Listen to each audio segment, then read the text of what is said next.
Hi there, this is Allison with Let's Go Travel Tips. Today is Tuesday, it is May 2nd of 2023, and today we've got huge news. I am so excited. Those of us who cruise on Princess, really big news today, a big step in the right direction.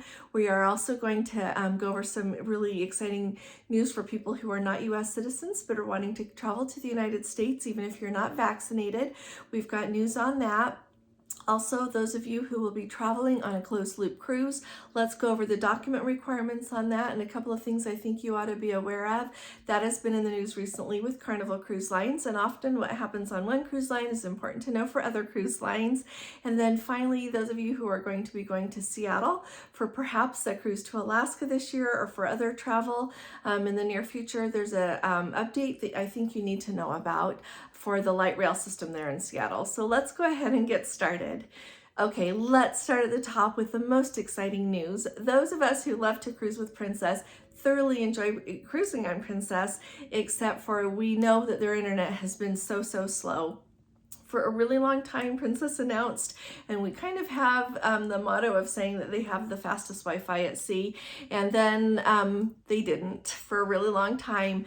But over on our Facebook page, so it's just Let's Go Travel Tips. If you do Facebook and you haven't joined us, please come and join us. Gordon will you just request to join and Gordon will let you right in.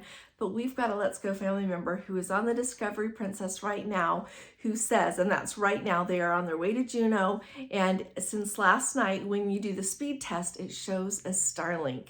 So we have known for quite some time, Carnival Corporation announced that they were going to bring Starlink to their ships. But when they made that announcement, they didn't say which cruise line they were starting with or which ship or a timeline whatsoever. So we have all just been really excitedly waiting. And sounds like the Discovery Princess now has Starlink. That is huge news. I know people who said that they would not cruise on Princess again until they fix their Wi-Fi. And so I am really excited. I'm excited to get to try it out. I hope that on our next Princess cruise, they've got Wi-Fi on that ship. And so here's what I'm hoping we will all do is pitch in together. And if you wouldn't mind, you can put it in the comments or send me an email and let me know as you are on a ship whether or not you've got Starlink. And we can kind of put together a little chart to know which ships have Starlink, which ones don't, and kind of keep track of the different Princess ships as they come online with Starlink. Because really, a lot of us can go on a cruise and it doesn't matter if our Wi-Fi is rather slow. Sometimes it's fast enough that you can look at an email. Sometimes you can post a picture to Facebook or, social media, whatever you're doing. But often you can't look at your bigger emails. It's harder to log into really secure websites that have a lot of security on them. Definitely, it's often hard to upload a video. That's why often Gordon and I will go on a cruise and then you don't see anything until we get back really of what we've been seeing and doing as much as we would like to show you because the Wi-Fi is so slow. But it looks like all of that is going to start changing, and it looks like it started already with the Discovery Princess. So I am so excited, and I am really looking forward to hearing from all of you and letting us know how the Wi-Fi is going on your ships.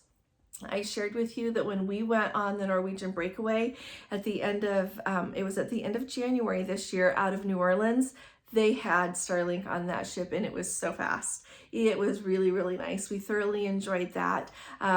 A lot of the celebrity ships have Starlink now. I don't think that all of them do, but a lot of them do. And so I am really excited that Princess is getting it. I am really excited to hear that Holland America will please start hopefully getting that on their ships as well in not too long. I know Code 4 for Life, if you don't follow them, it's code and then the number 4 and then for life. They are on the Eurodome right now on an Alaskan cruise, and they said that the Wi-Fi is so abysmal, there is no way that they can upload a video. And I think they said the Wi-Fi went missing, which sounds even worse than not being able to upload a video. And so I am really excited about this. I know that sounds funny, but I think it is a really important step in the right direction. A lot of us can cruise and, just look at your email every once in a while and not worry too much. But you know what? A lot of people are taking advantage of the opportunity that they have to be able to go on a cruise and still be able to get work done. And as they want to do that, you've got to be able to have that Wi-Fi to sustain you through that. I am really hopeful in thinking about this. I am hopeful that the price of Princess's Wi-Fi doesn't go up anymore. So for a long time, you know, it was lower than it was and then it went up. I am just hoping it doesn't go up again. For example, if you want to cruise on Celebrity and you want to use their premium Wi-Fi, you're looking at close to $40 a day just for your Wi-Fi, and it's the same on some of the other cruise lines. So we will be keeping an eye on the Wi-Fi, and that's for one device, by the way, I think. I'll double check that and get back to you all on that. But anyway, I'm hoping that Princess will hold their Wi-Fi price where it is, and I am really looking forward to giving that a try. So let us know your experience. Another quick note on the Discovery Princess, we've got a Let's Go family member on board right now who was having a fantastic cruise, and he was so kind to let me know that on that ship right now, so when you go to the laundry rooms there, and there are laundry rooms on every deck on Princess that have passenger cabins, when you go in there, you can use your medallion to be able to pay for laundry soap or for the dryer sheets, and right now those are free, and doing the laundry is free. So go ahead and do your laundry, and let us know if they're doing that on the other Princess ships as well. I know that when we have been on ships since the restart, some of them I noticed was starting to cost again, but at the very beginning of the restart, the laundry was all free as well. So there's that update, and that things are going really well. Sounds like everything on the Discovery Princess is going super. So that's great news. Now, those of you, we've got Let's Go family members, and I am so grateful and really thrilled that we have Let's Go family members all over the world.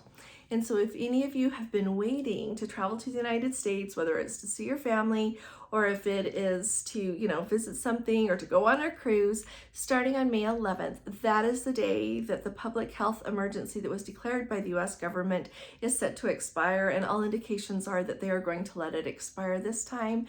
And that, one of the things to do with that, it will make it so that people who are not US citizens who want to come to the US can come without a vaccination for COVID. So if you have had your eye, and I know that some of you have because you have been sending me emails about it, if you have been having your eye on booking a cruise, you can go ahead and book your cruise, is what I would say. So because you can now travel to the US, and then you'll be able to embark on those cruises, because for the cruises that are departing from the US for the most part, and I don't want to say the word entirely because here or there could be one that it doesn't apply to, but overwhelmingly, you don't have to have a vaccine or a test for most cruises right now. So I thought that was great information for those of you that have been waiting, and even more for people that have been waiting to come to the US to visit family, which is even more important than going on a cruise. So hopefully this will make it easier for all of you to come. Now, a really quick update that I wanted to let you all know. If you are thinking of coming to Seattle, going sightseeing, whether you're coming in to embark on an Alaskan cruise or coming for something else, quick note that the West Lake terminal, they've had some, I don't know if they had damage there, exactly what all is going on, but they are going to have to do some work there. And so there are delays associated with that. So that's the first note I want you to know about. The second note is I have had several Let's Go family members let me know, and please do share in the comments. Please share in our Facebook group. Those of you who have been there super recently, several people let me know that riding on the light rail is not quite the experience that it used to be, that there's a lot more people on board, that a lot more homeless people, so some people weren't quite feeling as secure doing that. And so I'm just putting that out there so that you know that, so that when you go, you can use that option if you want to, or you can use a different option. So those of you who are going using the light rail, let us know how it goes so we know what to expect, because it's really handy. The light rail does run from SeaTac clear into downtown. It's very handy if you end up wanting to use that. So I thought I would let you know that. And then what's the other thing I wanted to let you know? There was one more thing for today. Oh, thank you. So the other thing is the closed loop cruises. So Carnival Cruise Line has been in the news lately because it was going around that perhaps they were going to start requiring passports on closed loop cruises from the United States. So a closed loop cruise is just a cruise that leaves and returns to the same port. And they are popular here in the United States when it comes to thinking about what ID you need to have, because if you're on a closed loop cruise, Except for a few exceptions, you can go just with an original birth certificate and your ID, a photo ID. And like a government issued ID is the best if you have one. But if you're taking children, you can take them just with their original, and it's original birth certificate. Everyone remember that, original, not a copy. So you can take your original birth certificate, driver's license, and go to the port and board the cruise just like you would with your passport.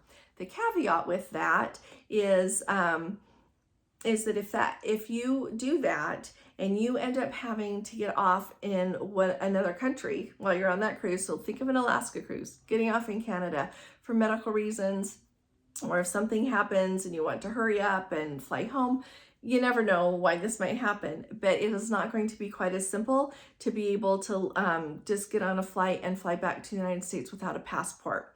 So I always suggest, and I think for me, take a passport, because you never know what happens.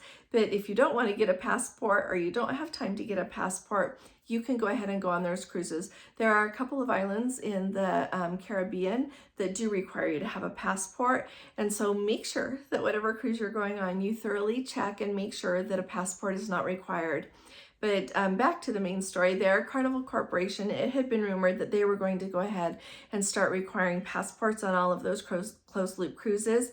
But their brand ambassador, John Hill, came out and said, nope, we're going to leave things as they are. And so you can still plan to go on those closed loop cruises with Carnival and just take your original birth certificate and your photo ID with you. If you have any questions about that, put that down below. And also just a reminder, this should be like a starting point. If you're going to go on a cruise, like, don't just think that while you listen to me or to Tony or Dawn or anybody else, make sure that you double check everything else on your own, so that you make sure, because everybody can make a mistake here and there. This is just a nice starting place. And so make sure that if you are going to go on a cruise, that you make sure that a passport is not required. All right, and tomorrow we've got big things to talk about tomorrow too. We're going to talk about dining on Princess and several other things. So I'll really look forward to seeing you tomorrow. If you've got any questions, just put them down below or send me an email. And if you have been on a cruise ship lately, whether it's with Princess or anyone, we would really love to hear from you and hear how everything is going. And so I will keep my eye out for your comments and for your emails. If you haven't subscribed, would you please subscribe to our channel? We'd love to have you with us. We share lots of information here. Lots of our Let's Go family members add so much experience and what they have learned as well. And it is an amazing community that we have got here. So hit that subscribe button. And if you appreciate these updates, please give this video a thumbs up. I will be talking to you all again really soon. You all take really good care. God bless you. Love you. Bye-bye.